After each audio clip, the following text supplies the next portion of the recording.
Um, yeah, up next, we got The Neighbors. The Neighbors, or as they say in Spanish, El... You got this. Finish it for me. I set myself up, and now I feel like a fool. Actually, oh man, if my wife's listening, she's gonna be so disappointed. I don't know the Spanish. I don't either.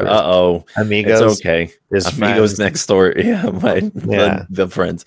Anyways, I'm sorry I ruined the intro with that stupid bit. But we're talking about The Neighbors. I'm holding my cover upside down. This is and we talked about this last... Oh, there you go. Yeah, got it. Figured it out. We learned. But I'm a huge fan of this cover. I feel like it represents the comic much better than your cover. Like even just the internal art. Well, yeah.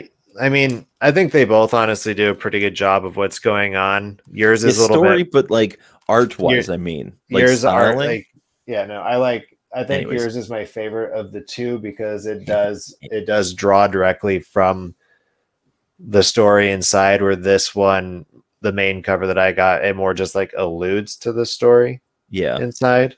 But what is the story inside? Well, let me tell you about that. So Neighbors, so this comes from Boom Studios. It's written by Jude, Ellison, S. Doyle. The art is done by Letizia Cadonici. Sure. Apologize if I got all three of those guesses wrong. Colorist is Alessandro Santoro and lettered by Becca Carey. And this is a horror, but also it fits under the genre of just LGBTQ plus stories. Yep. And that's something I didn't really know I was getting into with that, but I was like happy to read it because like I am affirming of the community and I like seeing the representation in a world of comics that I love.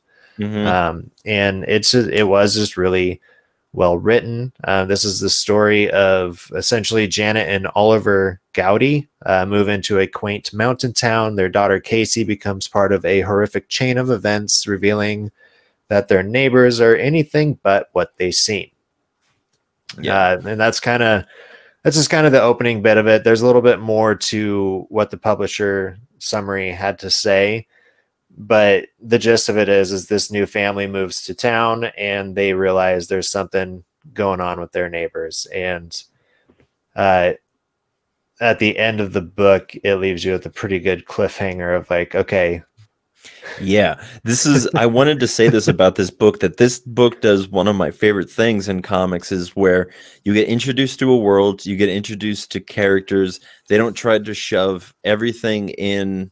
They just establish this. These are who these people are. This is the circumstances. Last 2 pages, something happens. Yeah. You know, like I really do think that that's like my favorite way. If it's like you're going to start a series, that's probably my favorite way to go. Just, I know I've said it before. And the way the writer described it too, this is a terror that shadows queer and trans people who are raising families in 2022. And so kind of like having that little note from the writer themselves really kind of helps paint the picture of the horror that's like kind of coming in here. And so, yeah, the characters we talked, Janet and Oliver, they are the husband and wife. Oliver is a trans man, a trans man. I was trying to think of like the right way to say it, but a trans man. Yeah. And Casey, their daughter, is Oliver's stepdaughter. Casey was raised by 2 moms. Janet left her wife for Oliver. And then Oliver and Janet have their daughter Isabel. And then there was kind of just the other characters in this issue were some of the neighbors that came out. One of them being Agnes, the old woman across the street who's just straight spooky. Just straight up. And she's like right out of the gates too. like she couldn't just be more ominous of a person. Just like sitting in like her yard, just like muttering like cryptic, like the water comes up from the ground, or like whatever the heck she was saying. I can't remember at the moment. I guess I could look it up.